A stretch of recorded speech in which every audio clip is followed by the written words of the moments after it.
وقت آتا ہے تو مجھے شرمندگی بھی ہوتی ہے اور میں پریشان بھی ہوتی. یہ 3-4 مثالیں ہو گئی تو ایک آواز آ ہی جاتی ہے. ہاں جی.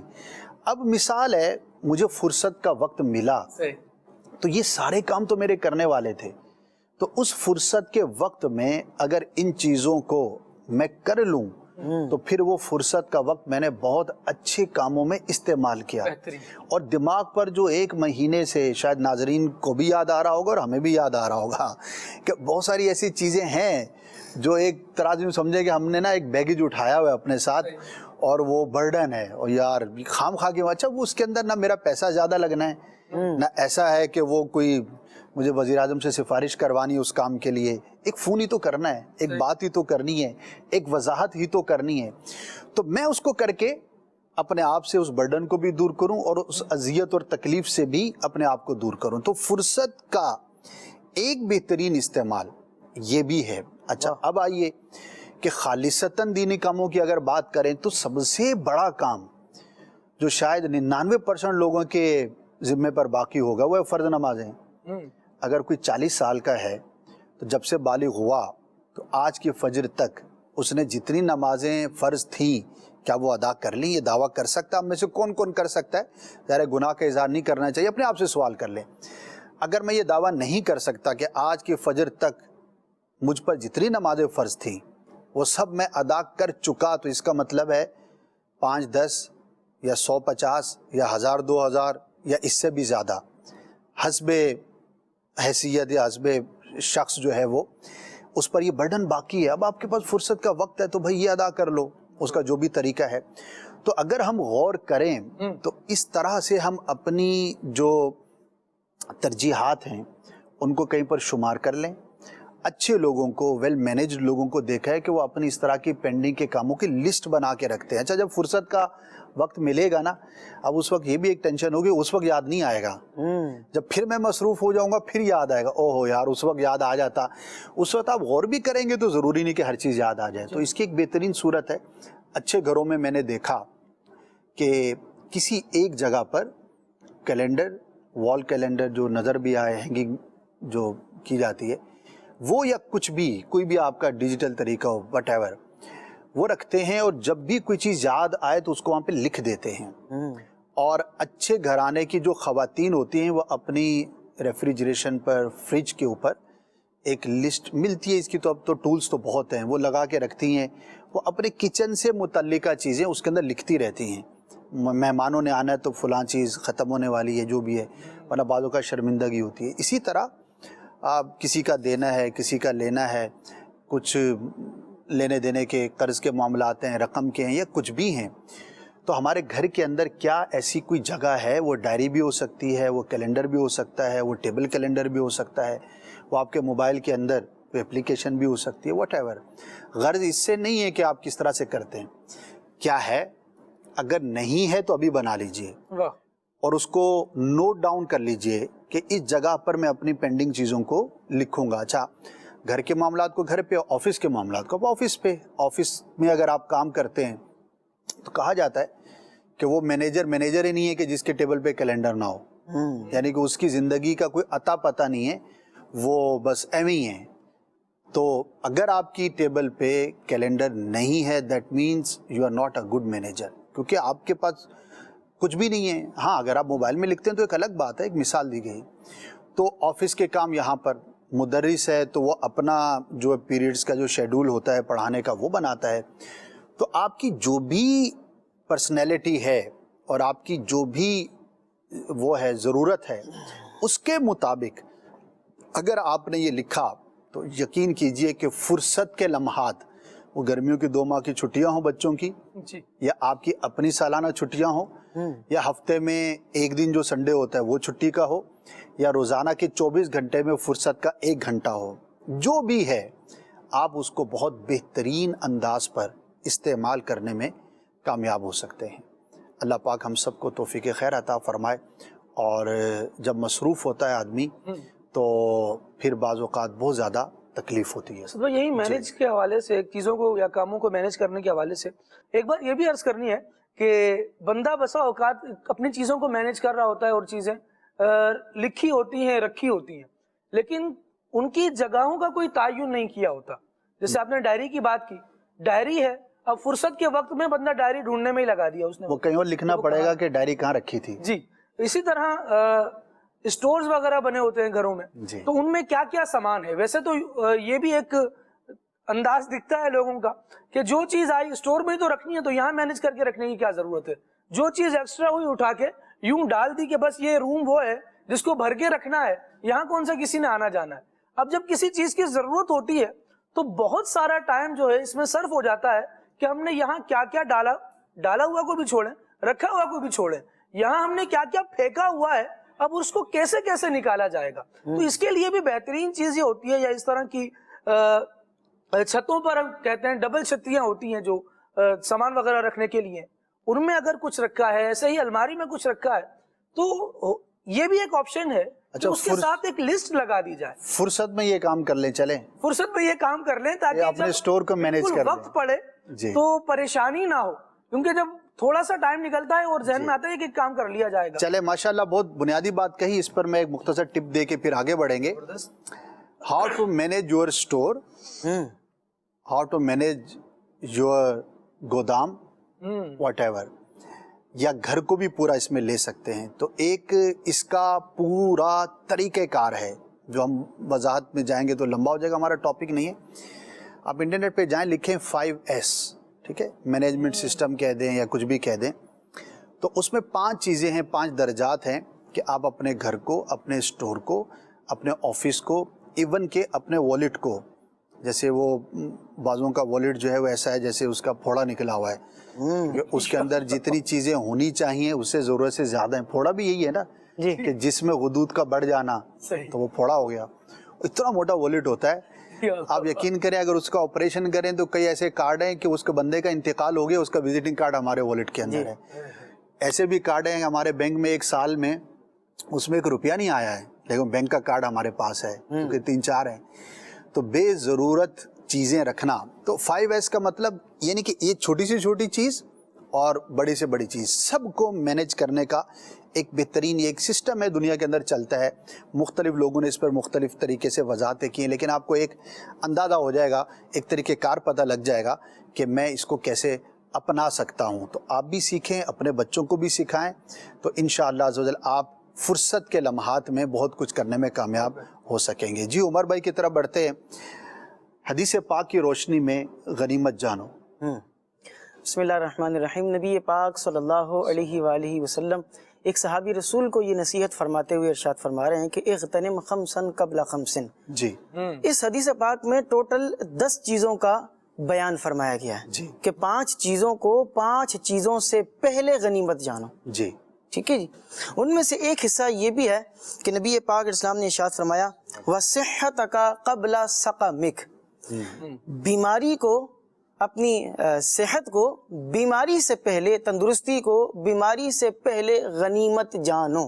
سبحان اللہ. اللہ تبارک و تعالیٰ کی ہم پر بے شمار نعمتیں ہیں, بہت سی نعمتیں اللہ تبارک و تعالیٰ نے ہمیں عطا فرمائی ہوئی ہیں ہماری زندگی کے اندر, اور اگر ہم ان کو شمار کرنا چاہیں تو ہم ان کو شمار نہیں کر سکتے. یہ تو قرآن مجید فرقان حمید میں بھی ارشاد باری تعالیٰ ہے, جس کا مفہوم کچھ اسی طرح کا ہے کہ اگر تم نعمتوں کو شمار بھی کرنا چاہو تو شمار نہیں کر سکتے. بے شک. اور انہی میں سے ایک نعمت اللہ پاک کی بہت بڑی نعمت ہے, اور جس طرح آپ نے تمہید کے اندر بھی یہ بات ارشاد فرمائی کہ جو بیمار بندہ ہے آپ اس سے اگر پوچھ لیں کہ تندرستی کی جو قیمت ہے, جو نعمت, اس کی جو قدر ہے, تو وہ آپ کو بتا سکے گا کیا قدر ہے. یہ ان میں سے ہے کہ جن میں سے اکثر چیزیں چلی جائیں تو وہ پھر ویسی پلٹ کر آتی نہیں ہے. صحت چلی گئی تو پھر ایسا ہی ہے. میں ایک حدیث پاک سے اپنی گفتگو کا آغاز کروں گا.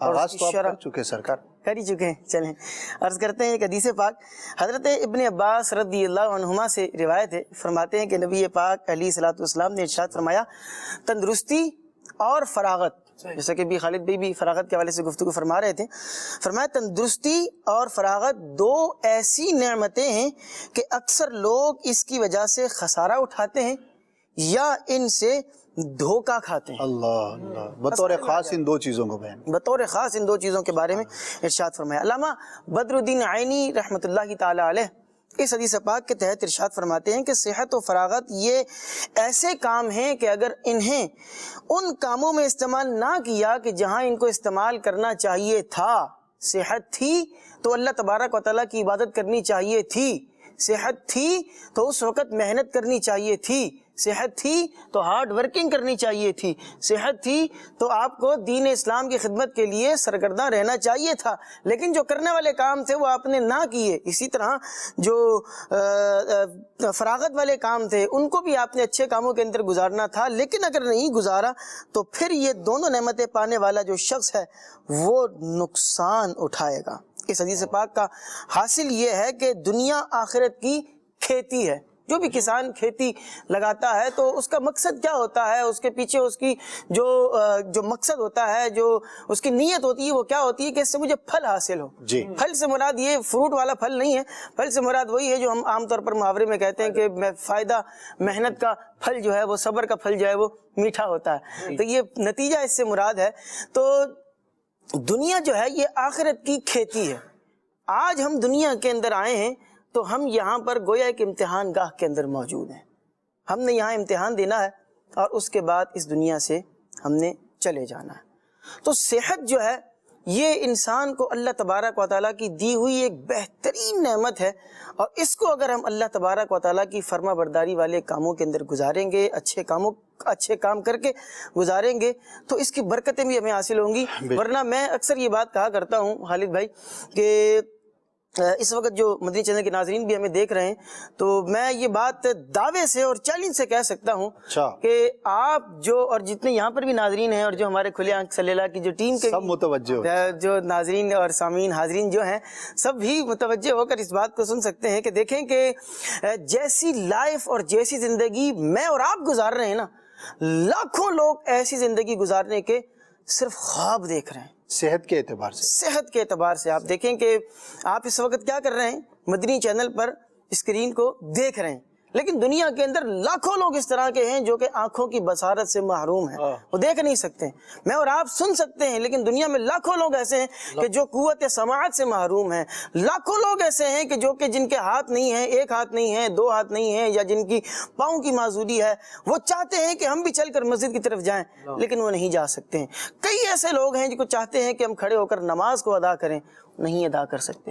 میں اور آپ دیکھتے ہیں کہ سورج کس طرح کا ہے، چاند کی چاندنی کس طرح کی ہے، لیکن جو بیچارے نابینا ہیں، جن کو جو اس طرح کے مسائل کا شکار جو ہو چکے ہیں، ان کا بھی تو دل کرتا ہوگا کہ ہم دیکھیں سورج کس طرح چمکتا ہے، تارے کس طرح ٹمٹما رہے ہیں۔ جی ماشاءاللہ عمر بھائی، صحت کے تعلق سے آپ نے ایک اور حدیث پاک سے اس کو بھی بیان کیا کہ دو چیزیں بطور خاص ہیں، تو اب اس سے نتیجہ اور ہمیں لرننگ کیا ہوئی، کیا سیکھنا چاہیے؟ سب باتیں تو ہیں جی ہاں کہ یہ اگر چلی جائے تو پھر صحت واپس آنا دشوار ہوتی ہے۔ اب زکام ہوا، وہ بیماری ایسی چلی گئی تو آپ کا کوئی اتنا لاس نہیں ہے، لیکن خاص طور پر وہ چیزیں کہ جو ایک دفعہ ڈسٹرب ہو جائیں تو دوبارہ نہیں آتی۔ تو اس میں ایک بنیادی بات امیر اہل سنت بھی ترغیب ارشاد فرماتے ہیں کہ اپنا معائنہ ہمیں کرنا چاہیے، اور اس سے پہلے ذہنی طور پر ہمیں کانشیس ہونا چاہیے اپنی صحت سے متعلق کہ واقعی میں نے صحت مند زندگی گزارنی ہے اور بیماریوں سے اپنے آپ کو،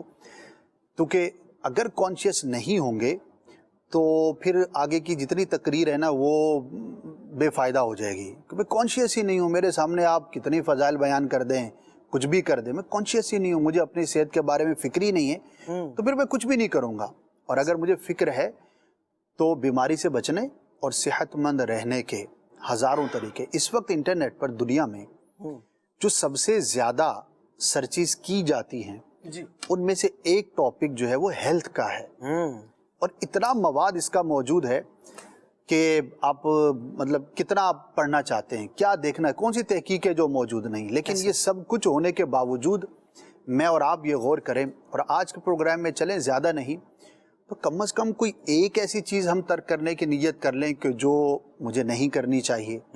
کوئی میں غذا کھاتا ہوں، کوئی میری لائف کی روٹین ایسی ہے، سونے جاگنے کے تعلق سے، اٹھنے بیٹھنے کے تعلق سے، پوسچر کے تعلق سے، کسی بھی اعتبار سے، اور کوئی ایسا کام جو مجھے کرنا چاہیے صحت کے اعتبار سے میں نہیں کر رہا تو وہ میں کرنا شروع کر دوں۔ کوئی بھی ایک چیز آپ یقین کریں کہ اس کا فائدہ آپ بہت زیادہ دیکھیں گے۔ ہر 6 ماہ کے بعد کچھ بنیادی ٹیسٹ ہوتے ہیں وہ کروا لینے چاہیے ڈاکٹر کے مشورے سے، سالانہ ٹیسٹ کروا لیں، جو 5 جو مین آرگنز ہیں اس کے ٹیسٹ ہونے چاہیے، وہ 2 سال میں بھلے آپ ایک دفعہ کر لیں، کوئی بھی ایسی ہماری شیڈیولنگ صحت کے تعلق سے ہونی چاہیے۔ اور ایک اور بات بتاؤں آپ کو کہ جب کتابیں پڑھنا شروع کی تو تصوف کے تقریباً ہر بڑی کتاب کے اندر یہ کھانے پینے کا چیپٹر ہوتا تھا۔ اچھا میں اس وقت سوچتا تھا، کم عمری تھی، کہ یار یہ تصوف سے کھانے پینے کا کیا تعلق ہے؟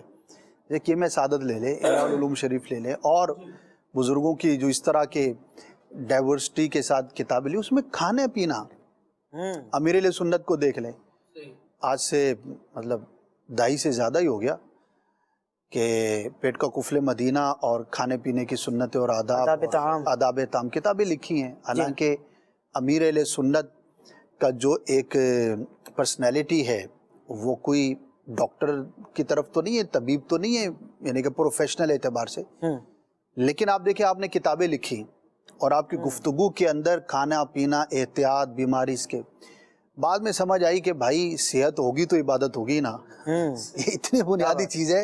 اور علماء نے، صوفیاء کرام نے اس پر اسی لیے کلام فرمایا کہ یہ ساری چیزیں جو ہیں وہ صحت کے ساتھ متعلق ہیں، کھانے پینے میں احتیاط ہوگی تو آپ کی صحت اچھی ہوگی، صحت اچھی ہوگی تو آپ سب کر پائیں گے۔ تو برائے کرم حدیث پاک میں جس طرح ہمیں سمجھایا گیا اس کی برکتیں لیتے ہوئے ہر شخص اپنے حسب حال، خواتین کا اپنا اعتبار ہے، مردوں کا اپنا ہے، بچے اپنے، بوڑھے اپنے حساب سے، جو بھی آپ کی عمر ہے اور جو بھی آپ کا ہے تو اس کے مطابق کم از کم ہم پرہیز کریں۔ بعض لوگ بڑی بے احتیاطی کرتے ہیں، مرض ہو جاتا ہے پھر بھی دوا نہیں لیتے، جیسے بعض شوگر کے مریضوں کو آپ نے بھی دیکھا ہوگا، میٹھا کھاتے ہیں، بات کرو تو ہنسی میں اڑا دیتے ہیں، پھر گردہ پکڑ کے بیٹھے ہوئے ہوتے ہیں۔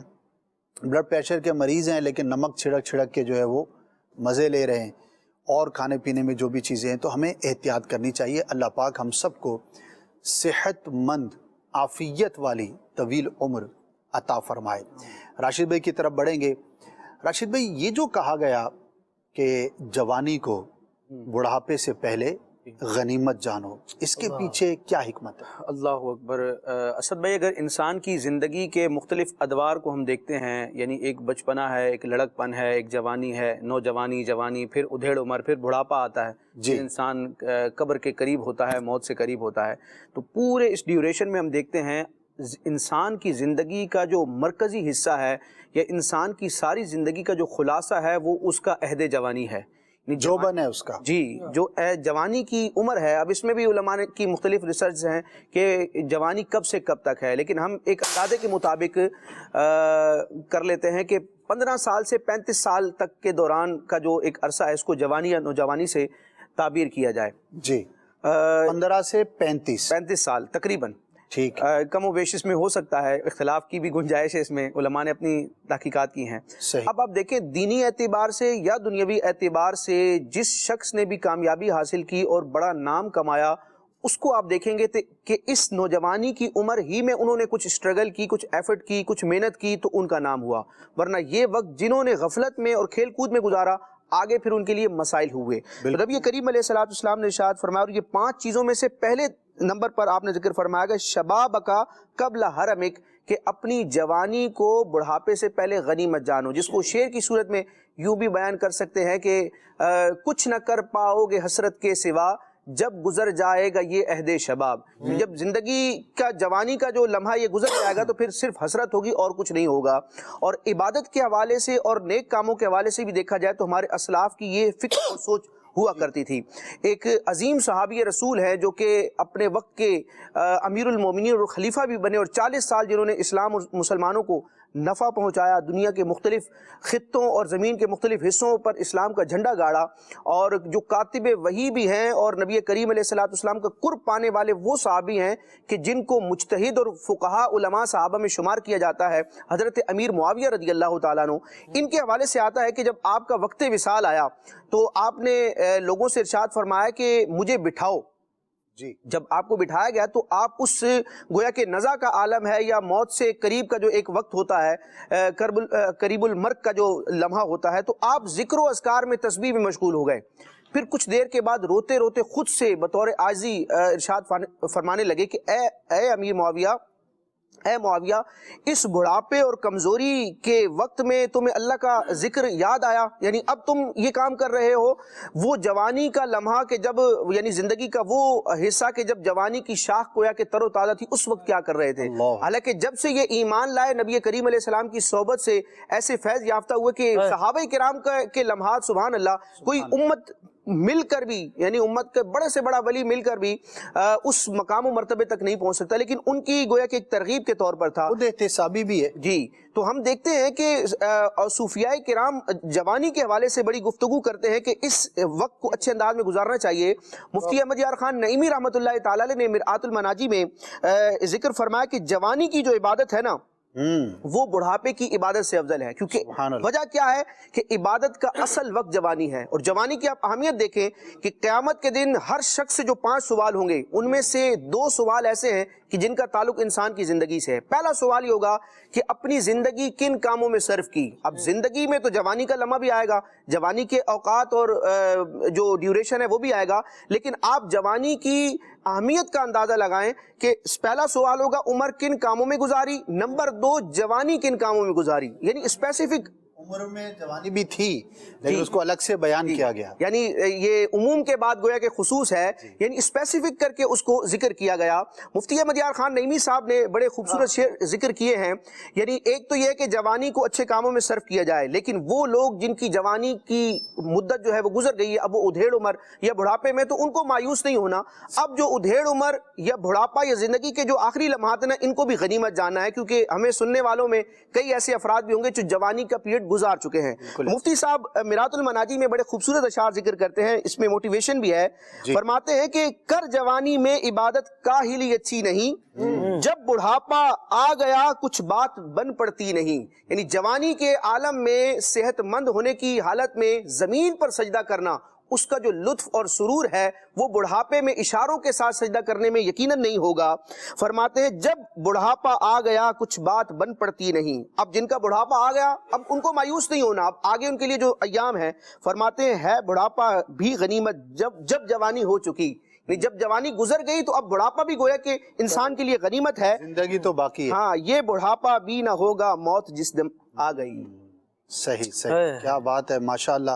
اچھا، جوانی کی عبادت کی فضیلت بھی زیادہ ہے، بعض روایتیں بالخصوص اس مفہوم کی بھی ہیں کہ سیم عبادت ہے جو بڑھاپے میں بھی ہے جوانی میں بھی ہے وہ، لیکن اس کی جو برکت ہے اس پہ جو اجر ہے وہ جوانی میں زیادہ ہے۔ تو جن کے پاس ابھی جوانی کا موقع ہے تو بہت اچھے طور پر وہ اس چیز کو سمجھ سکتے ہیں کہ جتنی کوشش ہم کر سکتے ہیں، جتنا بڑا کام ہم کر سکتے ہیں، اعضاء ہمارے توانا ہیں، دماغ بہت اچھے سے کام کرتا ہے، اور بہت ساری چیزیں ہوتی ہیں کہ جو انسان کاموں کے لیے استعمال کرتا ہے وہ جس طرح سے میسر ہوتی ہیں بڑھاپے میں نہیں ہوتی۔ تو اس حدیث پاک کو سمجھتے ہوئے اور ایک مسلمان کی زندگی میں پیارے آقا صلی اللہ تعالی علیہ وسلم کے جو نصائح ہیں، اس سے بڑھ کر اور کیا ہو سکتا ہے۔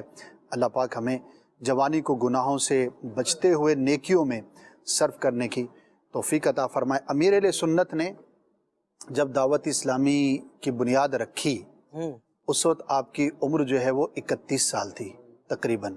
تو میں کبھی سوچتا ہوں کہ 31 سال میں اتنے بڑے کام کی بنیاد رکھنا، عین شباب کا عالم تھا، سبحان اللہ، تو کیا زبردست بات ہے، ورنہ 25-30 سال میں تو ابھی ہوش آ رہا ہوتا ہے، تجربات سے بندہ گزر رہا ہوتا ہے، لیکن ماشاءاللہ آپ نے اپنی جو ابتدائی زندگی تھی اسی میں اتنا کچھ سیکھ لیا تھا، سمجھ لیا تھا، جذبہ دین کے کاموں کا، علم حاصل کیا، سب کچھ کر کے کہ 31 سال کی عمر میں آپ نے جس تنظیم کی بنیاد رکھی، آج 41-42 سال ہو گئے، تو دنیا بھر کے اندر کتنا بڑا کام ہے۔ جو راشد بن ابتدا میں بھی کہا کہ اگر ہم بڑے بڑے کاموں کو دیکھیں اور بڑی بڑی شخصیات کو دیکھیں تو انہوں نے جوانی کی عمر کے اندر بڑے کاموں کی بنیاد رکھی، یا اس زمانے میں کی گئی کوششوں، جیسے مفتی صاحب فرماتے ہیں نا، یا تو بن جاؤ یا زندگی بھر بنتے رہو۔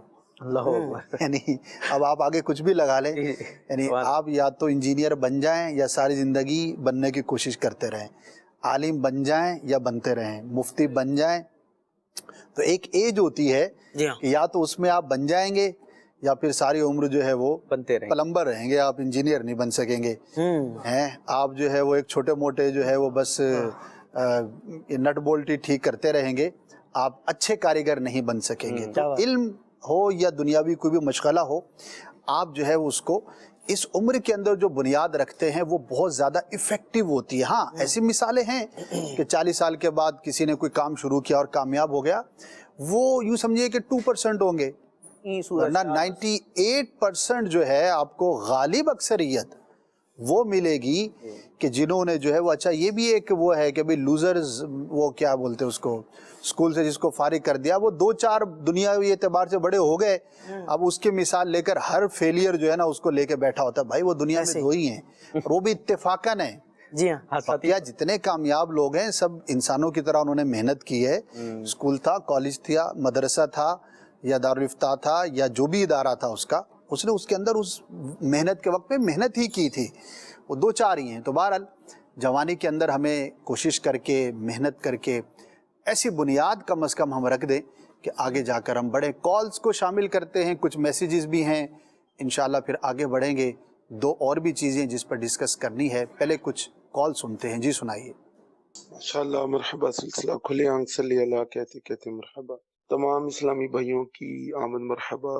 ماشاءاللہ سب بھائی بھی تشریف لائے ہیں. حقیقت تو یہی ہے, یہ سب تمہارا کرم ہے آقا, کہ بات اب تک بنی ہوئی ہے. 5 چیزوں کو غنیمت جانے, اور یقیناً میرے آقا صلی اللہ علیہ وسلم کا مبارک فرمان میں علم و حکمت کے کتنے سمندر ہیں, دریا بہا دیے ہیں, دور بے بہا دیے ہیں. اب معاملہ یہ ہے کہ ہمیں سننے کی صلاحیت, جو مدنی پھول میں چاہتا ہوں کہ سننے کی صلاحیت تو ہے, سمجھنے کی صلاحیت کے حوالے سے ہمارے لیے کیا مدنی, کہ اس کو سمجھ کے عملی جامہ جب پہنانا ہے, عمل کی طرف آنا ہے, اس وقت ہمارا جو معیار ہے وہ سننے سے کتنا بہتر عمل کی صورت میں ہونا چاہیے. دیکھیے, سننا اگر برائے سننا ہے تو پھر اس کا ظاہر ہے کہ فائدہ نہیں ہوتا. اگر سننے میں ارادہ اور نیت ہی یہ ہے کہ میں سیکھ کر عمل کروں گا, تو یہ وہ بنیادی فرق ہے جو سننے والے کے امپیکٹ کو ڈیفرنٹ کرتا ہے. ایک ہی بیان ہے, 100 لوگ سنتے ہیں, 5 عمل کرتے ہیں, 95 جو ہے وہ کہتے ہیں واہ کیا بات تھی, بڑا مزہ آیا, اور سو جاتے ہیں. پھر جا کر 4 دن کے بعد بھول جاتے ہیں. تو بہت کم لوگ ہوتے ہیں جو اس پر عمل کرتے ہیں. وہ 5-2 جو بھی بولے وہ وہی ہیں کہ جنہوں نے سننا برائے سننا نہیں, سننا برائے ترغیب حاصل کرنا ہے, سننا برائے عمل ہے. تو بیسک یہ ہے. تو انشاءاللہ یہ اگر ارادہ رہے گا تو فائدہ رہے گا. مزید کال. محمد اسلام اتاری حافظ آباد سے عرض گزار ہوں. ماشاء اللہ مدنی چینل کا پروگرام کھلے آنکھ صلی اللہ کہتے کہتے جاری و ساری ہے. اسد بھائی آپ کی خدمت میں یہ عرض ہے کہ آج یہ کلام شامل کیا جائے. اے سبز گنبد والے منظور دعا کرنا. چلیں جی, نعت خان اسلام بھی نوٹ فرما لیں گے. مزید میرا سوال یہ ہے کہ وقت کو کس طرح ضائع ہونے سے بچایا جائے. کافی کلام ہو گیا اس پر. بنیادی بات یہ ہے کہ فضول اور گناہ کے کام کو اگر مائنس کر دیں گے تو جائز اور نیکی کے کام باقی رہ جائیں گے. تو اب یہ غور کر لے ہر شخص کہ میرا جو بھی وقت ہے وہ جس کام میں ہے اس کی شرعی حیثیت کیا ہے. تو بعض کام ایسے ہیں کہ جس کے لیے آپ کو کچھ بھی کرنے کی ضرورت نہیں ہے, یعنی کہ کرنے والی بات ہے. اگر آپ کچھ بھی نہیں کر رہے, لیٹے ہوئے آرام کر رہے ہیں, نہ زبان ہل رہی ہے, نہ ہاتھ پاؤں سے کوئی عبادت کر رہے, کچھ بھی نہیں کر رہے, لیکن اگر آپ تصور میں اچھا سوچ رہے ہیں, اللہ کی نعمت پر غور کر رہے ہیں, تو یہ بھی ثواب کا کام ہے. حالانکہ بظاہر آپ کچھ بھی نہیں کر رہے لیکن پھر بھی بہت کچھ کر سکتے ہیں. تو ڈیپینڈ کرتا ہے کہ میرا جذبہ کتنا ہے. تو انشاءاللہ اس سے فائدہ ہوگا. مزید کال سنائیے. ناصر اسلام بھائی سے فرمائش ہے کلام بل ضرور سنا دیں. میں سو جاؤں یا مصطفیٰ کہتے کہتے, کھلے آنکھ صلی اللہ کہتے کہتے. جزاک اللہ خیرہ. آمین. نیکسٹ. فرحان علی قادری میپور خاص سے بات کر رہا ہوں. ماشاءاللہ آپ کا پروگرام اور آج کا موضوع بہت پیارا ہے. نعت خواہ سے میری فرمائش ہے ہمیں یہ نعت سنا دیجیے, نصیب والوں میں میرا بھی نام ہو جائے. جزاک اللہ خیرہ. آمین. نوٹ فرما لیں. اگر کال ہے تو آخری ایک کال شامل کر لیتے. اسد بھائی یہ ارشاد فرمائیں کہ زندگی میں بڑے بڑے مسائل ہوتے ہیں, ان کے ساتھ ساتھ موت کی تیاری کس طرح کر سکتے ہیں؟ جزاک اللہ خیرہ۔ بہت جنیرک کویشچن ہے، کیسے کر سکتے ہیں؟ اب یہ تو ڈپینڈ کرتا ہے کہ آپ کون ہیں، کیا کرتے ہیں۔ تو ایک بات اگر عرض کروں تو اچھی صحبت اختیار کر لیجئے، انشاءاللہ آپ کو یہ بھی معلوم ہو جائے گا کہ کیسے کر سکتے ہیں، اور وہ کرنے میں آپ کامیاب بھی ہوں گے۔ دعوت اسلامی کے دینی ماحول میں آ جائیں تو اس میں قدم با قدم، لمحہ با لمحہ، ایج کے حساب سے، شعبے کے حساب سے، آپ کی مصروفیات اور فراغت کے اعتبار سے آپ کو مواقع ملیں گے، اور یہ چیز پتہ لگتی چلی جائے گی کہ ہمیں کیسے زندگی کو گزارنا ہے۔ تو اچھے ماحول میں اٹھیں گے، بیٹھیں گے تو انشاءاللہ ہمیں یہ فوائد حاصل ہوں گے۔ کچھ میسیجز کو بھی شامل کر لیتے ہیں خالد بھائی۔ جی صدر میسیجز ہیں۔ یہ پہلا میسیج ہے شہر خانپور سے، اور رمیز احمد اتاری ہیں۔ ان کا کہنا ہے کہ پیر مہر علی شاہ صاحب کا مجھے کلام سننا ہے۔ دوسرا میسیج ہے اور کہنا ہے کہ میری اور میرے گھر والوں کی بے حساب مغفرت کی اور مدینے کی حاضری کی دعا فرما دیں، اور یہ کلام بھی سنا دیں۔ کعبے پہ پڑی جب پہلی نظر، کیا چیز ہے دنیا بھول گیا۔ انشاءاللہ۔ اچھا جی، گجراوالا سے میسیج ہے، اور نعت خواں اسلامی بھائی سے ان کا یہ کہنا ہے کہ کلام سنا دیں، دور رہ کر اے دل مدینے سے۔ اللہ اکبر۔ اچھا جی، نعت خواں اسلامی بھائی پلیز مجھے یہ کلام سنا دیں، ہے شہد سے بھی میٹھا سرکار کا مدینہ۔ اور تمام مبلغین سے عرض ہے کہ مدینے کی با ادب حاضری کی دعا کر دیں۔ عمران مقصود بٹ ہیں گجراوالا سے۔ اچھا جی، امیر علیہ سنت دامت برکاتہم العالیہ کی منقبت سننی ہے، اور سرگودا سیال شریف سے میسیج ہے، اور کہا گیا ہے کہ کلام سنا دیں، میرا گدا میرا منگتا میرا غلام آئے۔ ٹھیک ہے جی۔ اسلامی بھائی سے، نعت خواں اسلامی بھائی سے عرض ہے کہ شالہ وزدہ روے تیرا سونا حرم، یہ کلام سنا دیں۔ بہاولپور سے میسیج ہے اور کلام سننا ہے، تنم فرسودہ جہاں پارا، میری الفت مدینے سے یوں ہی نہیں، اس کلام کا بھی میسیج ہے۔ جنہوں نے بالخصوص صحت کے حوالے سے دعاؤں کے لیے کہا، اللہ پاک ان سب مریضوں کو شفا عطا فرمائے۔ مدینہ پاک کی حاضری کے لیے جنہوں نے دعاؤں کے لیے کہا، اللہ پاک انہیں بھی اور ہمیں بھی بار بار با ادب حاضری نصیب فرمائے۔ نعت خوان اسلامی بھائی ایک ایک دو اشعار سے اگر چند کلام آپ پڑھ دیں گے تو انشاءاللہ دل جوئی ہوگی۔ صلی اللہ علیہ محمد صلی اللہ علیہ۔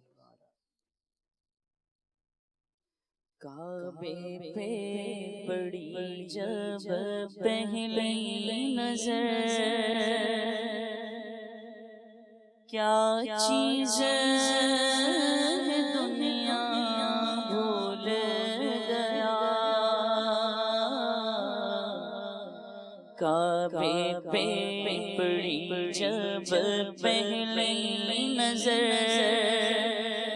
کیا چیز دنیا بھول گیا۔ سب ہوش و خرد مفلوج ہوئے، دل ذوق تماشا بھول گیا۔ کعبے پہ پڑی جب پہلی نظر، پہنچا جو حرم کی چوکھٹ پر، ایک ابر کرم نے گھیر لیا۔ پہنچا جو حرم کی چوکھٹ تک، ایک ابر کرم نے گھیر لیا۔ باقی نہ رہا پھر ہوش مجھے، کیا مانگا اور کیا کیا بھول گیا۔ کعبے پہ پڑی جب پہلی نظر، کیا چیز دنیا بھول گیا۔ سب ہوش و خرد مفلوج ہوئے، دل ذوق تماشا بھول گیا۔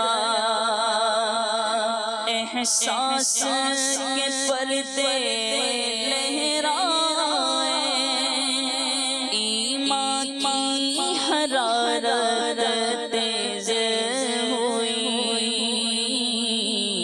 سجدوں کی تڑپ اللہ اللہ، سر اپنا سودا بھول گیا، کعبے پہ پڑی جب پہلی نظر، کیا چیز دنیا بھول گیا، سب ہوش و خیرت مفلوج ہوئے، دل ذوق تماشا بھول گیا، کعبے پہ پڑی جب پہلی نظر،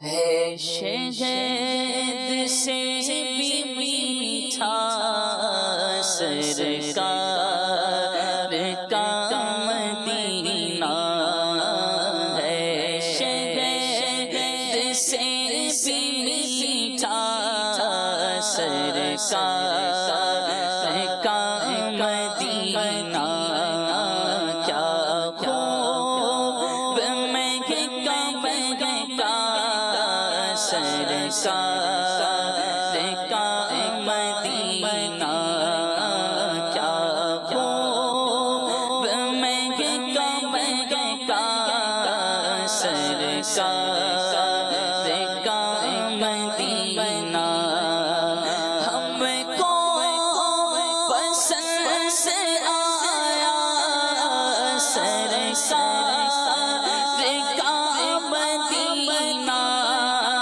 ہم کو پسند سے آیا سرکار کا مدینہ، مل کر لگا نعرہ سرکار کا مدینہ، مل کر لگا نعرہ سرکار کا مدینہ، جنت کا حسن سارا اس میں سمٹ کے آیا، جنت کا حسن سارا اس میں سمٹ کر آیا، ہے حسن نہیں سراپا سرکار کا مدینہ، ہے حسن نہیں سراپا سرکار کا مدینہ، جنت میں تیری رضوان سوزو گداز بھی ہے، پر عشق میں رلاتا سرکار کا مدینہ، ہے عشق میں رلاتا سرکار کا مدینہ، پیرس پہ مرنے والے پیرس کو بھول جاتا، تو بھی جو دیکھ لیتا سرکار کا مدینہ، تو بھی جو دیکھ لیتا سرکار کا مدینہ، اللہ مصطفیٰ کے قدموں میں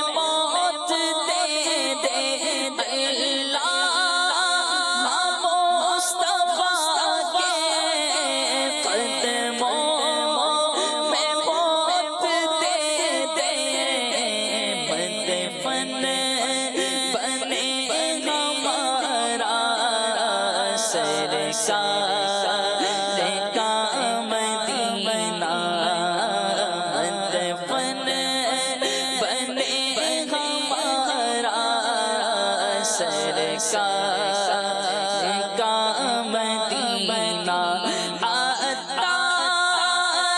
کی دعا ہے تقدیر میں خدا عطار کی دعا ہے تقدیر میں خدا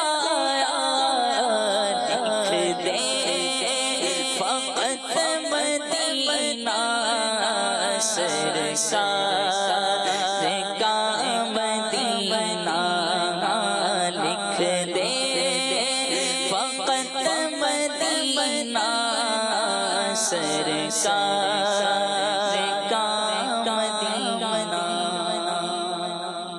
ماشاء اللہ ماشاء اللہ. کلام آپ نے سماعت کیے. ایک سیگمنٹ کو ہم سلسلے میں شامل کر لیتے ہیں، پھر انشاءاللہ مزید موضوع کو آگے بڑھائیں گے. جی سیگمنٹ دکھائیے. ایک تو درس نظامی کا طالب علم، اس کی حوصلہ افزائی، اور ایک ہے کہ حفظ قرآن کا طالب علم، اس کی حوصلہ افزائی. دونوں میں بڑا فرق ہے. درس نظامی کے طالب علم کی حوصلہ افزائی نہ ہونے کے برابر ہوتی ہے. یہ مولوی ملا معاذ اللہ ان کھاتوں میں اس کو ڈالا جاتا ہے. حافظ کی حوصلہ افزائی ہوتی ہے. جب یہ نکاح ہوگا کہیں حافظ حافظہ، تو یہ ایک اس کا یہ پھول ہے اضافی. جیسے پولیس والوں کو پھول لگے ہوتے ہیں، ایک پھول والا، دو پھول والا، یہ گریڈ ہے ان کا. اچھا حافظہ، کیونکہ یہ حافظ صاحبان جو نا یہ ہوتے ہیں ایک تعداد ہے، ماڈرن ہوتے ہیں، اتنی سی داڑھی رکھتے ہیں، نمازوں کے ٹھکانے ہوتے نہیں ہیں، کہلاتے حافظ صاحب ہیں. یہ تو ان کو پکڑ کے کوئی بٹھائے کہ ذرا فلاں سورت سناؤ تو پتہ چلے کہ یہ کیا ہے. یہ اب امتحان لینا نہیں ہے کسی کا. میں ویسے ہی عرض کر رہا ہوں، گاٹ گاٹ کا پانی پیا دنیا دیکھی والی ہے. یہ زیادہ تر چونکہ ماڈرن ہوتے ہیں، زیادہ تر یہ ایک تعداد، تو اس لیے ان کی پذیرائی ہے. مطلب میں درس نظامی والے کی چونکہ عوام میں تعریف نہیں کی جاتی، حافظ کی تعریف کی جاتی ہے. یہ قرآن حافظ ہے، حافظ قرآن نہیں بولتے عوام، قرآن حافظ ہے. سبحان اللہ. یوں مطلب اس کا ایک گریڈ جو ہے نا یہ اپ ہوتا ہے. یہ میں جو سمجھ سکا ہوں. حافظ کی بالکل حوصلہ افزائی ہو، لیکن عالم حافظ سے افضل ہوتا ہے. جو عالم بننے کی کوشش کر رہا ہے، میں یہ نہیں مانتا کہ درس نظامی کر لیا تو یہ حضرت علامہ بن گئے یا عالم دین بن گیا. میں اس کو مانتا نہیں. عوام میں یہی ہوتا ہے کہ یہ عالم بن گیا. تو بہرحال یہ کہ درس نظامی کرنے والا عالم بننے کے لیے بڑا ہے آگے، حفظ کرنے والا عالم بننے کے لیے نہیں بڑا. تو یوں یہ جس رستے پر ہے نا درس نظامی والا، یہ میں سمجھتا ہوں کہ زیادہ فضیلت والے رستے پر ہے. اس کی پذیرائی ہے کہ جو علم دین کے راستے پہ چلتا ہے تو وہ اس کے راہوں میں فرشتے پر بچھاتے ہیں وغیرہ وغیرہ، اور یہ اگر اس راستے میں فوت ہو جائے تو شہادت کا رتبہ پاتا ہے وغیرہ. طالب علم دین کالج یونیورسٹی کا طالب علم مراد نہیں ہے، نہ اسکول کے جی نرسری یہ مراد نہیں ہے. یہ علم دین کو صحیح بات ہے کہ ہم اس کی قدر نہیں کرتے. ان کے فضائل خدا کی قسم اتنے ہیں کہ اگر کوئی سنے نا صحیح معنوں میں دل کے کانوں سے یا دل کی آنکھوں سے اس کو پڑھ لے تو شاید دنیا کے سارے دھندے چھوڑ کے اس میں لگ جائے.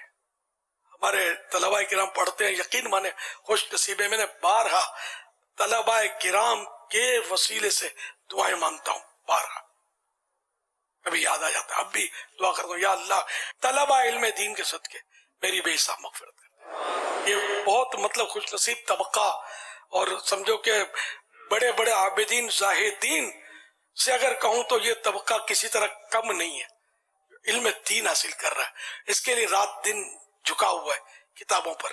ان کی قدر کرنی چاہیے، ان کا احترام کرنا چاہیے، اور ان سے صحیح بات ہے دعائیں کروانی چاہیے. یہ اتنا مقدس طبقہ ہے. اب ان میں بھی کیٹیگریز ملیں گی. تو جو اللہ کے لیے یہ کام کر رہا ہے ظاہر فضیلت اسی کی ہوتی ہے جو اللہ کے لیے کام کر رہا ہے، جو اپنے نام و نمود کے لیے یا کسی اور ذاتی مفاد کے لیے کر رہا ہوتا ہے، وہ مراد نہیں ہوتا. ہم تو اس نظر نہیں رکھیں گے ظاہر ہے کہ اللہ کے لیے علم دین حاصل کر رہے ہیں. ہمارے پاس کون سی اسکیننگ مشین ہے اور کون سی شریعت نے اجازت دی ہے یا ہماری ڈیوٹی لگائی ہے کہ ہم چیک کریں کہ کوئی اللہ کے لیے کر رہا ہے اور کوئی مفاد کے لیے یا اپنے نفس کے لیے کر رہا ہے. ہم تو اس نظر رکھیں گے.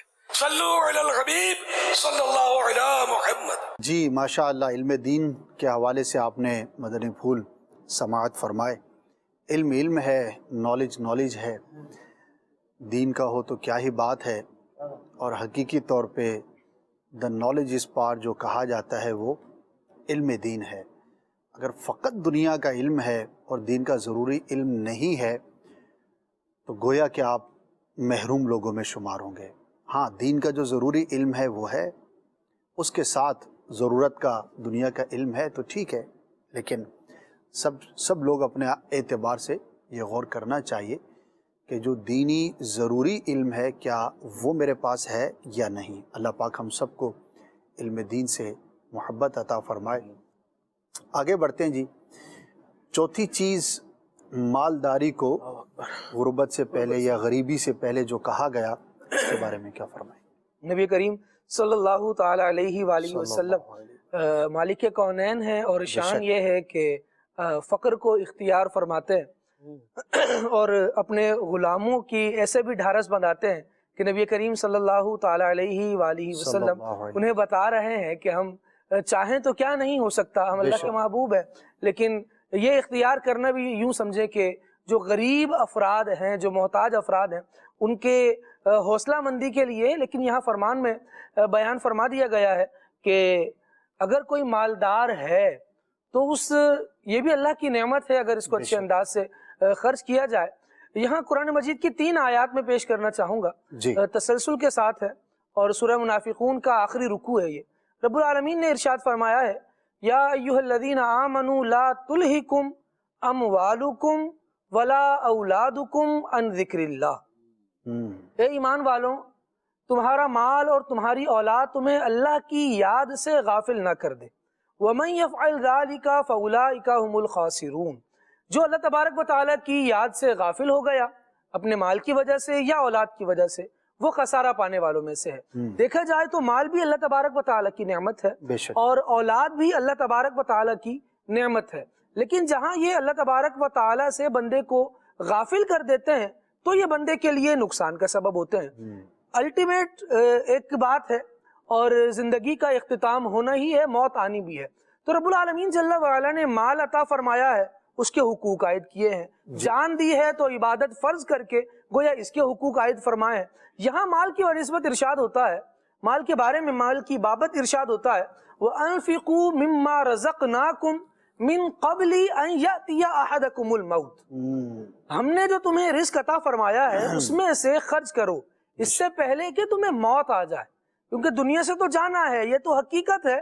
لیکن جو مال تمہیں دیا ہے، یہ مال اگر تمہیں اللہ کی یاد سے غافل کر رہا ہے تو پھر یہ تمہارے لیے نقصان دہ ہے. اور اگر یہ مال ایسا ہے کہ تم اس کے حقوق ادا کر رہے ہو اور اللہ تبارک و تعالیٰ کی راہ میں اس کو خرچ کر رہے ہو تو پھر یہ تمہارے لیے اچھا ہے. تو رب العالمین نے ارشاد فرما دیا کہ جیتے جی مال رب نے دیا ہے تو اس کو خرچ کر کے اللہ تبارک و تعالیٰ کا قرب کیوں نہیں پانے کی کوشش کرتے. جس طرح سید عالم صلی اللہ تعالیٰ علیہ وآلہ وسلم نے مال کے ذریعے سے اللہ تبارک و تعالیٰ کا قرب حاصل کرنے کا ارشاد فرمایا کہ سخی جو ہے وہ اللہ تبارک و تعالیٰ کے بھی قریب ہے، لوگوں کے بھی قریب ہے اور دوزخ سے دور ہے. اور جو اس کی مخالف میں اس کی ضد کے طور پر کنجوس آدمی ہے وہ اللہ تبارک و تعالیٰ سے بھی دور ہے، جنت سے بھی دور ہے، لوگوں سے بھی دور ہے، ارشاد فرمایا، اور دوزخ کے قریب ہے. لہٰذا مال جو ہے یہ بندے کو بہت ساری ملنے والی نعمتوں میں سے ایک نعمت ہے، لیکن اگر بندہ اس کے حقوق کو جانتا ہے اور ان کی ادائیگی کرتے ہوئے اس کو اختیار کرتا ہے یا استعمال کرتا ہے تو دونوں ہی چیزیں اس کے لیے بہتر ہوتی ہیں. غنیمت جانے سے مراد یہ ہے کہ کبھی ایسا بھی ہوتا ہے کہ بہت سارے کام جو ہیں ہمارے وہ دنیا کا مال بقدر کفایت بھی اگر ہم محنت کر کے رزق حلال کے طور پر حاصل نہیں کرتے، یا جو اللہ کریم نے عطا فرمایا اس کو فضول میں اڑا کر ہم نے برباد کر دیا.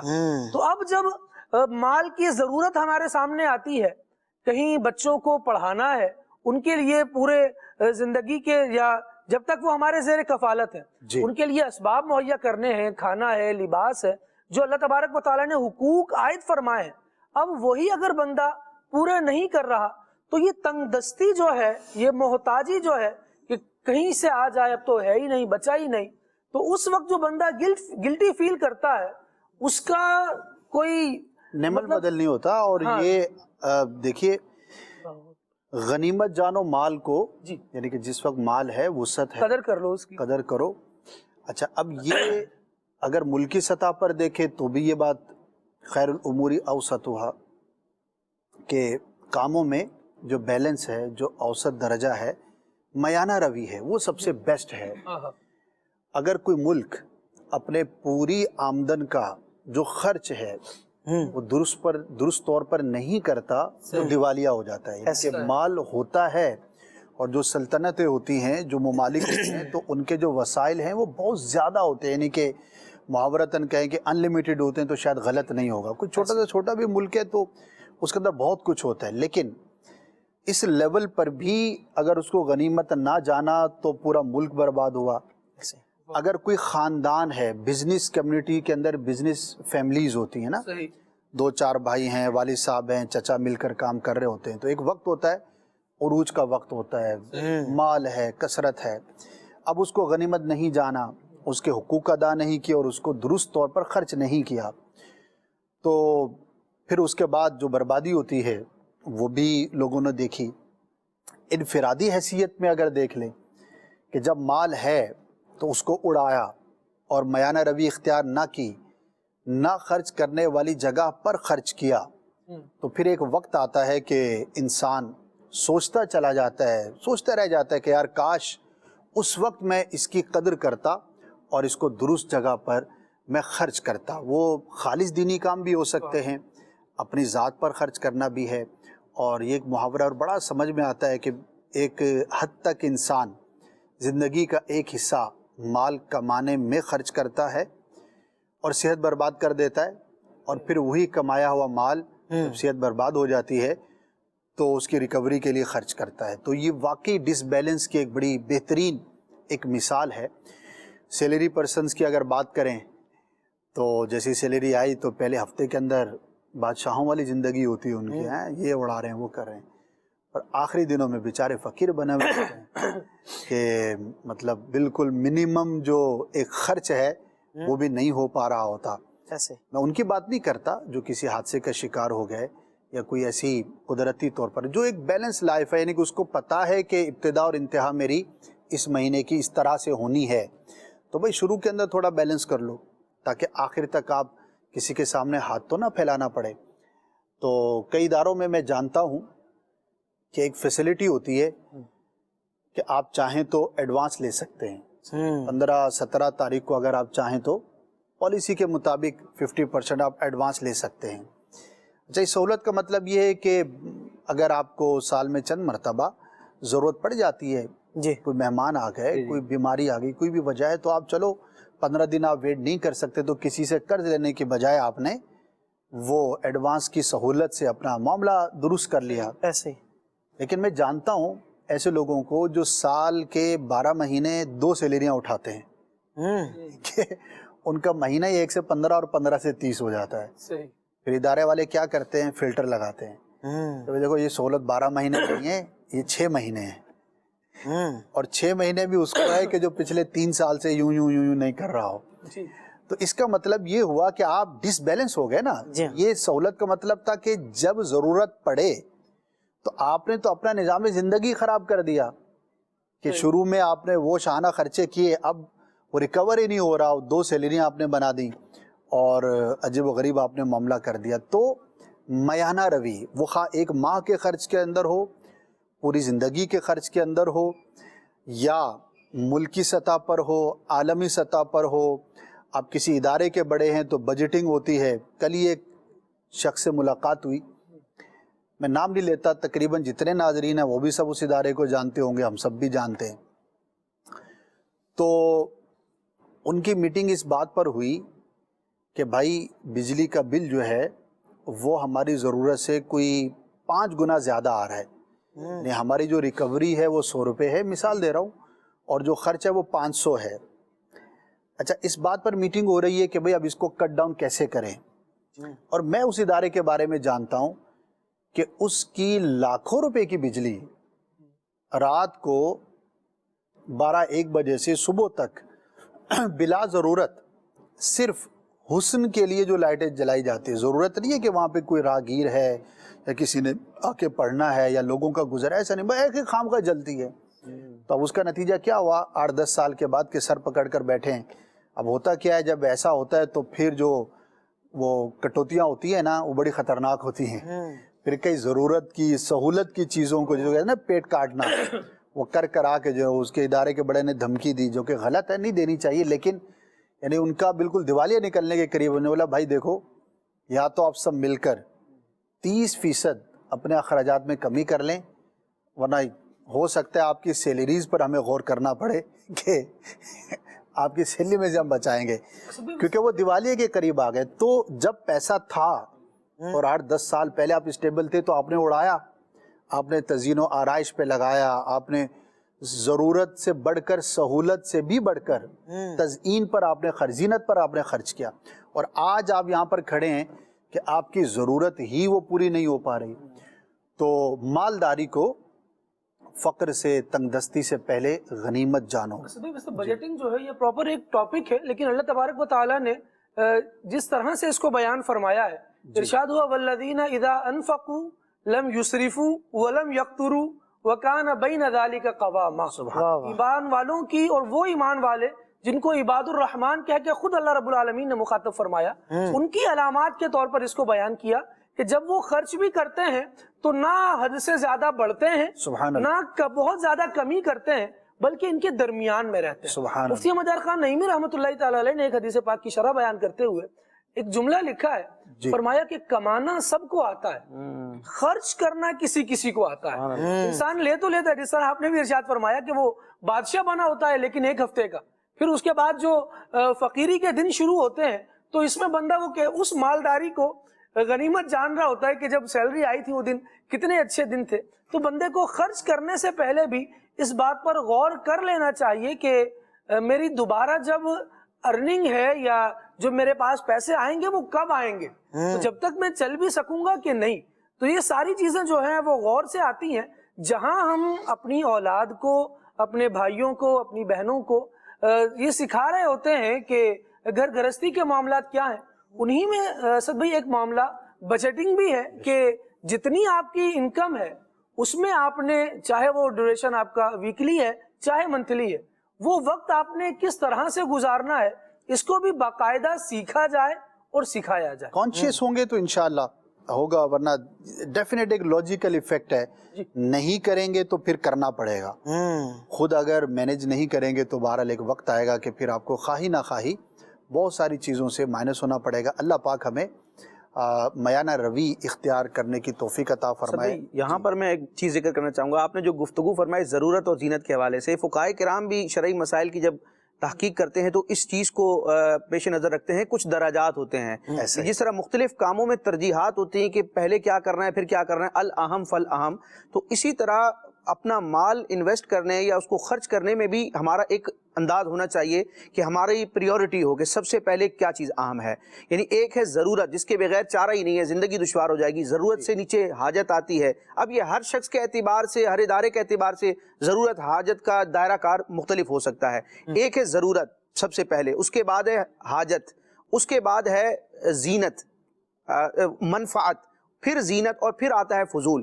تو معاشرے میں پائے جانے والے افراد کی ایک بڑی تعداد نہیں تو ایک خاصی تعداد ایسی ہے جو زینت اور فضول کے درجے میں اتنا پیسہ خرچ کر دیتی ہے کہ جب حاجت اور ضرورت کا وقت آتا ہے تو ان کے پاس کچھ نہیں ہوتا، اور پھر یا تو معاذ اللہ ناجائز رستہ اختیار کیا جاتا ہے، یا پھر کئی جرائم بھی ہوتے ہیں، یعنی اپنی خواہش، اپنی ضرورت کو پورا کرنا ہے، میرے پاس پیسے نہیں ہے میں کیا کروں گا، یا تو ناجائز طریقے سے پھر انکم کریں گے کہ میرے یہ اخراجات پورے ہوں، یا پھر معاذ اللہ وہ جرائم کا اور گناہوں کا جو ہے وہ رستہ اختیار کریں گے۔ تو اے کاش ضرورت اور حاجت حاجت کو ہم پریفر رکھیں تو زندگی جو ہے گویا کہ اعتدال میں آ سکتی ہے۔ مالداری کے وقت جو ہے وہ صحیح ٹائم ہے کہ جب آپ اپنے آپ کو سنبھال سکتے ہیں اور آگے بڑھ سکتے ہیں۔ اللہ پاک ہم سب کو مایانہ روی اختیار کرنے کی توفیق عطا فرمائے۔ ایک اور سیگمنٹ کو شامل کرتے ہیں، کل بھی سیگمنٹس رہ گئے تھے، تو انشاءاللہ پھر جو آخری چیز ہے اس پر بھی انشاءاللہ کلام کریں گے۔ وقت بھی اختتام کی طرف ہے، آئیے نیکسٹ سیگمنٹ کی طرف بڑھتے ہیں۔ مدنی چینل کے ناظرین، ہمارا سیگمنٹ ہے قابل تشویش یعنی کنسرنیبل۔ بہت ساری چیزیں ایسی ہیں معاشرے میں، ہم لوگ اس میں مبتلا بھی ہوتے ہیں اور چل بھی رہی ہوتی ہیں، لیکن ان کی طرف توجہ نہیں ہوتی۔ توجہ ہو جائے تو بچنا بھی آسان ہو جاتا ہے۔ بعض مرض ایسے ہوتے ہیں، بعض گناہ ایسے ہوتے ہیں، بعض خرابیاں ایسی ہوتی ہیں جو نقصان دے رہی ہوتی ہیں، اور ایک ایسی یا وہ کنسرنیبل بات ہے جو نیکیوں کو کھا جاتی ہے۔ جی ہاں، حسد، جیلسی، اور معاشرے میں اتنی عام ہے۔ مال کی وجہ سے لوگ آپس میں دکان، کاروبار، حسن، آواز، مختلف پیشے ہیں، مختلف پروفیشنز ہیں، اسٹوڈنٹس ہیں تو ان کے حسد کے الگ سے میٹرز ہیں، شادی شدہ لوگ ہیں ان کے حسد کے الگ معاملات ہیں، رشتہ داروں میں، فیملیز میں، کاروبار میں اور جاب پر عجیب قسم کے حالات ہیں۔ حدیث پاک کا مفہوم ہے، اللہ کے آخری نبی صلی اللہ علیہ وسلم نے فرمایا حسد سے دور رہو، کیونکہ حسد نیکیوں کو اس طرح کھا جاتا ہے جس طرح آگ خشک لکڑی کو، یعنی آگ خشک لکڑی کو، سوکھی لکڑی کو کتنی جلدی جلا دیتی ہے۔ یہ مثال دے کے بتائے گا کہ حسد نیکیوں کو ایسے کھا جاتا ہے۔ جیلسی نہ کریں۔ اللہ پاک قرآن پاک میں فرماتا ہے ام یحسدون الناس علی ما آتاہم اللہ من فضلہ فقد آتینا آل ابراہیم الکتاب والحکمت وآتیناہم ملکا عظیما۔ یا لوگوں سے حسد کرتے ہیں اس پر جو اللہ نے انہیں اپنے فضل سے دیا، تو ہم نے تو ابراہیم کی اولاد کو کتاب اور حکمت عطا فرمائی اور انہیں بڑا ملک دیا۔ تو حسد کی ڈیفینیشن کیا ہے؟ حسد کسے کہیں گے؟ کسی کی دینی یا دنیاوی نعمت کے زوال یعنی اس کے چھن جانے کی تمنا کرنا، یا یہ خواہش کرنا کہ فلاں شخص کو یہ نعمت نہ ملے، اس کا نام حسد ہے، جیلسی ہے، کہ فلاں کو یہ نعمت نہ ملے، یا اس کی نعمت ملی ہوئی ہے تو وہ چھن جائے، ضائع ہو جائے، زوال آ جائے اس میں، تو اس کو حسد یعنی جیلسی کہا جاتا ہے۔ حسد کا حکم کیا ہے؟ اگر اپنے اختیار و ارادے سے بندے کے دل میں حسد کا خیال آئے اور یہ اس پر عمل بھی کرتا ہے یا بعض اعضاء سے اس کا اظہار کرتا ہے، تو یہ حرام اور جہنم میں لے جانے والا کام ہے، اس سے بچنا ہوگا۔ نیکیوں کو کھا جاتا ہے حسد۔ اچھا، اس کے نقصانات بہت سارے بیانات کیے گئے، اتنے اس کے نقصانات ہیں، بہت سی حکایتیں، واقعات بیان کیے گئے کہ حسد کی وجہ سے کوئی کسی کے لیے کوئی گڑھا کھودتا ہے اور خود اس میں گر جاتا ہے، کسی کا نقصان کرنا چاہتا ہے یہ خود نقصان اٹھاتا ہے، کسی کو ڈیمیج کرنا چاہتا ہے بالآخر یہ خود ڈیمیج ہو جاتا ہے، کسی کی تذلیل کرنا چاہتا ہے خود ذلیل ہو جاتا ہے۔ یعنی بہت سارے ایسے واقعات معاشرے میں بھی موجود ہیں، پرانی کتابوں میں بھی موجود ہیں، کسی کے لیے گڑھا کھودا اور خود اس میں گرا، کسی کے لیے نقصان کا سوچا اور خود کا نقصان ہو گیا۔ تو یہ حسد بہت سارے گناہوں میں مبتلا کر دیتا ہے۔ حسد جو ہے نا وہ اس کے علاج کرنا بہت ضروری ہے۔ ایک بہت اہم رسالہ ہے حسد، اس میں اس کے علاج بھی بیان کیے گئے ہیں، اس میں سے کچھ علاج بیان کرتا ہوں کہ یہ قابل تشویش، بہت قابل تشویش یہ چیز ہے حسد۔ اس کا سب سے پہلا علاج ہے توبہ کر لیں۔ حسد بلکہ تمام گناہوں سے توبہ کر لیں، یا اللہ میں تیرے سامنے اقرار کرتا ہوں کہ فلاں بھائی سے میں حسد کرتا تھا تو میرے تمام گناہوں کو معاف فرما دے۔ پھر دعا کریں کہ اللہ پاک میں تیری رضا کے لیے حسد سے چھٹکارا حاصل کرنا چاہتا ہوں، تو مجھے اس باطنی مرض سے شفا دے دے اور مجھے حسد سے بچنے میں استقامت عطا فرما۔ دعا بہت بڑا ہتھیار ہے مومن کا۔ اچھا، تیسرا ہے رضا الہی پر راضی رہیں۔ حسد کیوں کرتا ہے کوئی کسی سے؟ کہ اللہ پاک نے میرے اس بھائی کو جو نعمتیں دی ہیں وہ اس کی رضا ہے، وہ رب اس بات پر قادر ہے کہ جسے چاہے جو جتنا چاہے عطا کرے، تو جس وقت چاہے جتنا عطا کرے، تو میں اللہ کی تقسیم پر راضی رہوں، اللہ کی رضا پہ راضی رہوں۔ حسد کی تباہ کاریوں پر نظر رکھے کہ حسد کرنے سے اللہ و رسول ناراض ہوتے ہیں، حسد سے نیکیاں ضائع ہوتی ہیں، حسد جو ہے وہ حرام ہے، حسد سے غیبت اور بدگمانی میں مبتلا ہو جاتا ہے، حسد ہی کی وجہ سے چغلی جیسا گناہ سرزد ہوتا ہے، حسد سے روحانی سکون برباد ہو جاتا ہے، یعنی بندے کو سکون نہیں ملتا حاسد کو، یہ یاد رکھے۔ حسد کرنے والا جو ہے نا یہ سکون کی نیند سوتا نہیں ہے. اچھا 5واں اس کا علاج یہ ہے کہ اپنی موت کو یاد کرے کہ انقریب مجھے یہ دنیا چھوڑ کر جانا ہے, اندھیری قبر میں اترنا ہے. موت کی یاد تمام گناہوں بلکہ حسد سے بھی چھٹکارے کا بہترین ذریعہ ہے کہ یہ دنیا کی نعمتیں بھی عارضی ہیں, یا زندگی بھی عارضی ہے, میں کیوں کسی سے حسد کروں. حسد کا سبب بننے والی نعمتوں پر غور کریں. اگر وہ دنیاوی نعمتیں ہیں تو عارضی ہیں, عارضی چیز پر حسد کیسا. اور اگر دینی شرف و فضیلت ہے تو یہ اللہ کی عطا اور اللہ کی عطا پر حسد کرنا عقل مندی نہیں ہے. اس چیز پر تو غور کریں ہے کیا جس کی وجہ سے میں حسد کر رہا ہوں.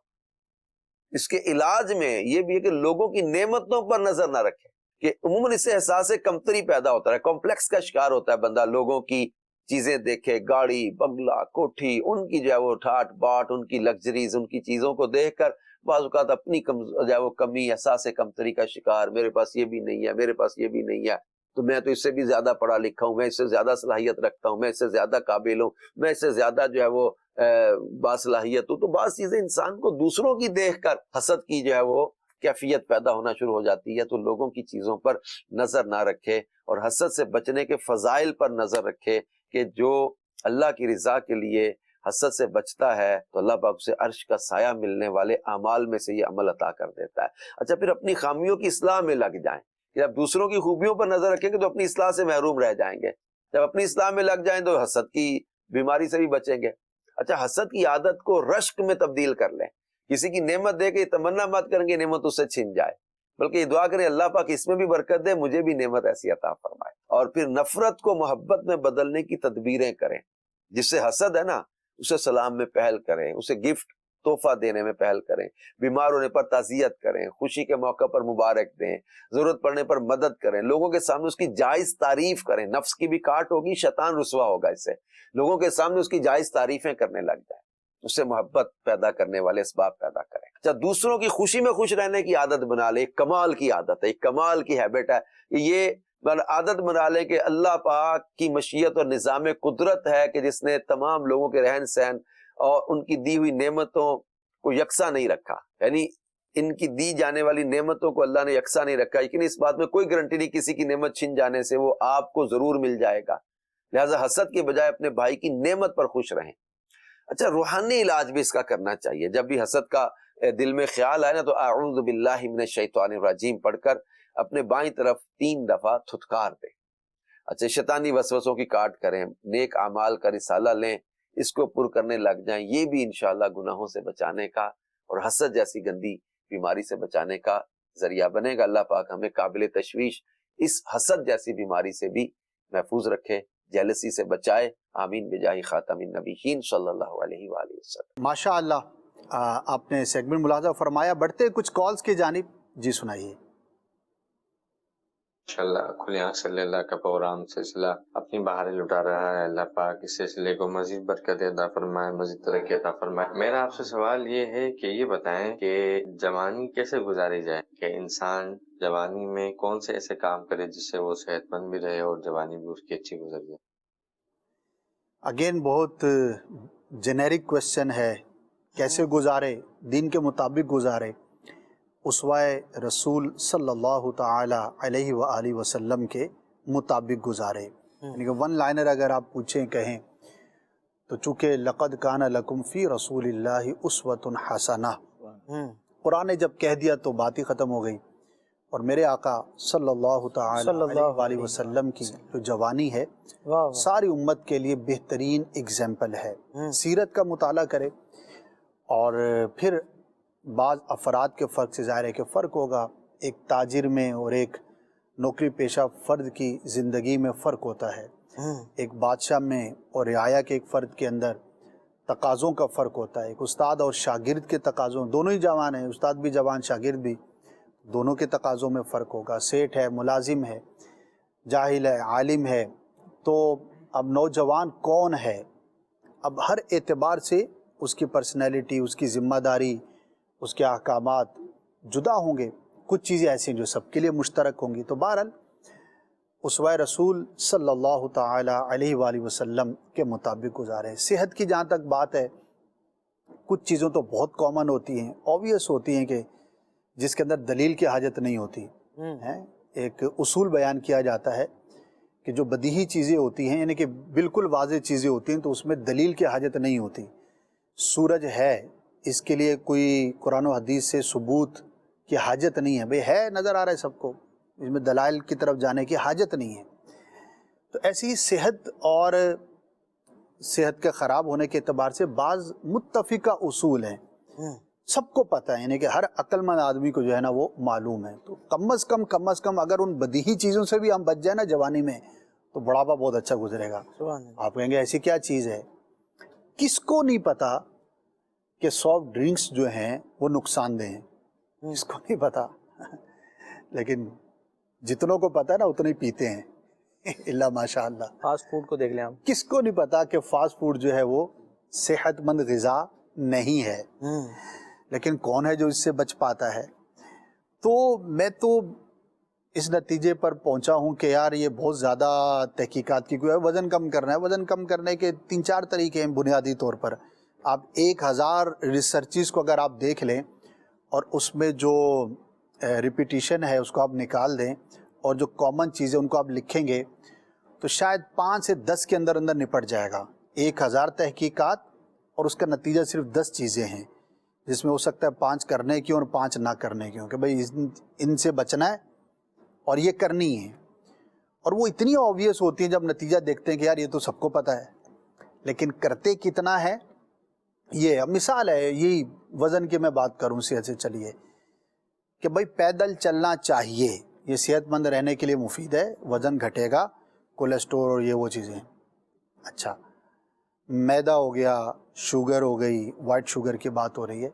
اسی طرح جو بیکری کے آئٹمز ہیں یہ وزن بڑھاتے ہیں, ایک بہت ہی مطلب بنیادی سی بات ہے جی. تو اب یہ کر لیا جائے بھائی, ان چیزوں سے بچا جائے.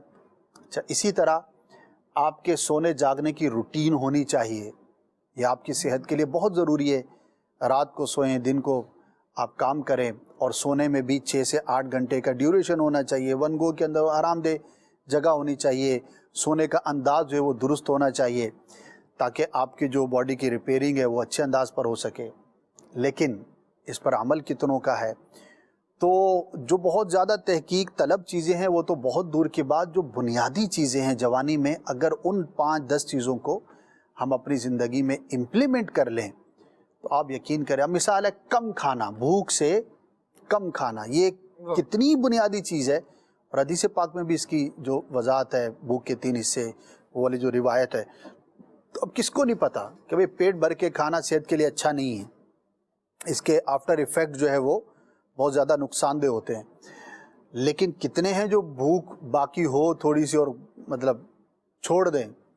آپ غور کر لیں, میں غور کر لوں تو جوانی میں صحت کے معاملے میں جو بہت آبویس چیزیں ہیں جو آلریڈی آپ کے اور میرے علم میں وہ کر لیں, اور جب وہ ہو جائیں تو پھر جو تحقیق طلب چیزیں ہیں بہت ساری ہیں, وہ تو پھر ایک لمبی لسٹ ہے کہ یہ بھی کریں تو وہ بھی کریں, تو وہ پھر ایک اسپیسیفیکیشن ایک الگ ہو جاتی ہے. تو اللہ پاک ہمیں توفیق عطا فرمائے کہ ہم اپنی صحت کے معاملے میں جوانی میں کانشیس ہو جائیں, کہ ہم اس کے بارے میں غور و فکر کرنے والے, محتاط ہو جائیں, تو انشاءاللہ بہت ساری چیزوں سے ہم بچنے میں کامیاب ہوں گے. اب جو وقت باقی ہے اس میں جو 5ویں چیز تھی اس پر میں چاہوں گا کہ تینوں اسلامی بھائی کچھ نہ کچھ کلام فرمائیں, اور اگر مختلف پہلو بیان ہو جائیں تو بہت ہی اچھا.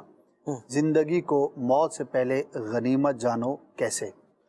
نبی کریم صلی اللہ تعالیٰ علیہ وآلہ وسلم کے اسوہ حسنہ پر عمل کرنا اس کا ایک ون لائنر ہو سکتا ہے, لیکن جب زندگی ہے تبھی تو ان اعمال کا سلسلہ بندے جاری رکھ سکتا ہے جو اسے اللہ تبارک و تعالیٰ کا قرب عطا کرتے ہیں.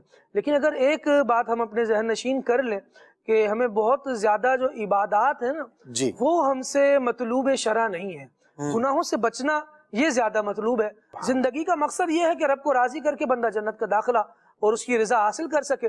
تو رب العالمین نے بیان فرمایا ہے کہ اگر تم ان کبیرہ گناہوں سے بچو جن سے بچنے کا تمہیں حکم دیا گیا ہے تو ہوگا کیا, نکفر عنکم سیئاتکم, جو تمہارے چھوٹے گناہ ہیں رب العالمین جل وعلا ان کو معاف فرمائے گا. وندخلکم مدخلا کریما, اور تمہیں جنت میں داخلہ بھی عطا فرما دے گا.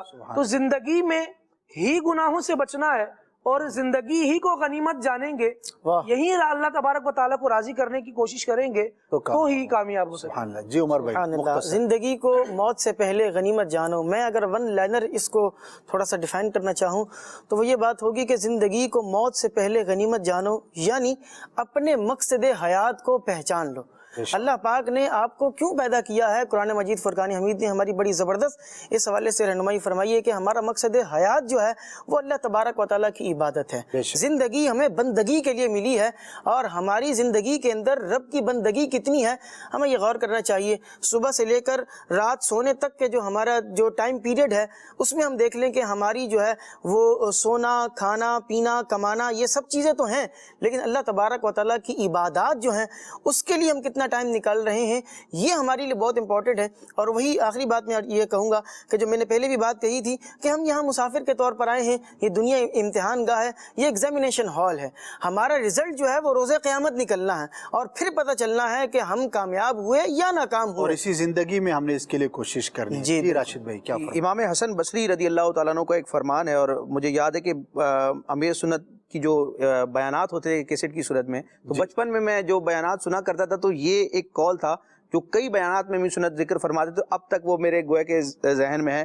اللہ تبارک و تعالیٰ اس پر عمل کی بھی توفیق عطا فرمائے. یہ عظیم تابعی بزرگ ہیں, یعنی پوری زندگی کا خلاصہ کیا ہے یا زندگی کی ہم نے قدر کس انداز میں کرنی ہے, اپنے واعظ یعنی اپنی نصیحت کے دوران آپ فرماتے ہیں امام حسن بصری, جلدی کرو کیونکہ یہ چند سانسیں ہی تو ہیں کہ اگر رک گئیں تو تمہارے وہ اعمال بھی نہیں ہو سکیں گے جو تمہیں رب تبارک و تعالیٰ کے قریب کرتے ہیں. اللہ پاک اس شخص پر رحم فرمائے جو اپنے نفس کی فکر کرتا ہے اور اپنے گناہوں پر روتا ہے. اللہ اکبر, کیا بات ہے. اور یہاں پر ایک بات آخری عرض کر کے پھر انشاءاللہ صلاۃ والسلام کی طرف جائیں گے کہ اگر صحت اور جوانی میں آپ عبادات کو اپنی روٹین بنا لیتے ہیں تو اس کا ثواب تو ہے جو آخرت میں ملے گا, لیکن ایک اور اس کا بینیفٹ یہ بھی ہے کہ اگر آخری عمر میں کوئی شخص وہ عبادت نہ کر سکا بیماری کی وجہ سے, بڑھاپے کی وجہ سے, جو پہلے جوانی میں کرتا تھا, تو علماء فرماتے ہیں کہ رب کی رحمت سے امید ہے کہ اس عذر کی وجہ سے وہ نہ کر پایا, دل میں آج بھی جذبہ ہے, تو اللہ پاک ان عبادت کو کیے بغیر بھی اس کو اجر عطا فرمائے گا. تو اپنی ابتدائی زندگی کو جتنا قیمتی بنا لیں گے تو انشاءاللہ زندگی کا آخر بھی اچھا ہوگا, اور زندگی کے بعد جو موت ہے اور جو برزخ اور آخرت کا جو سفر ہے وہ بھی بہتر ہوگا. ہم دعا کرتے ہیں کہ اللہ پاک ان سب نصیحتوں پر ہم سب کو عمل کرنے کی توفیق عطا فرمائے, اور ان سب پر اسی زندگی میں ہی ظاہر ہم نے عمل کرنا ہے. اللہ پاک ہم سب کو عمل کی توفیق عطا فرما کر استقامت سے نواز صلاۃ و سلام کے لیے کھڑے ہو جاتے ہیں. انشاءاللہ اسی پر ہمارے سلسلے کا اختتام ہوگا.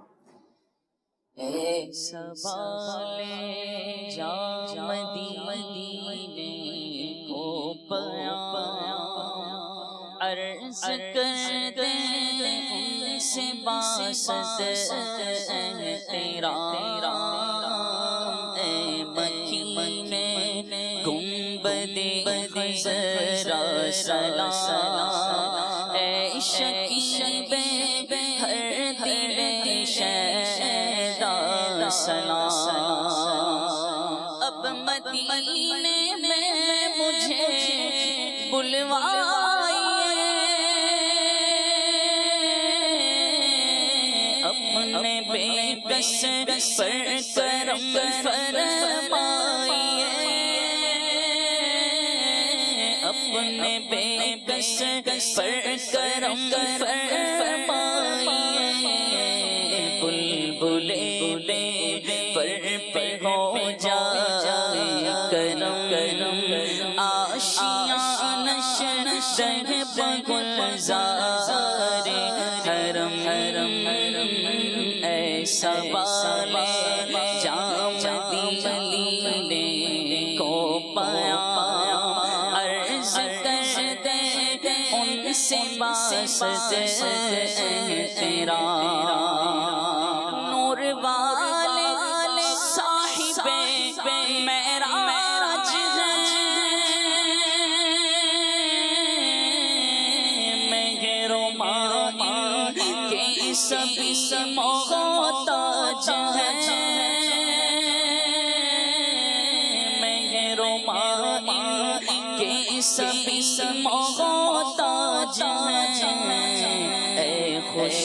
شب تیرا سائے اقترت باز آور دی گدایا بدرد سوال جام مدینے کو پایا عرض کرتے ان سے باسد تیرا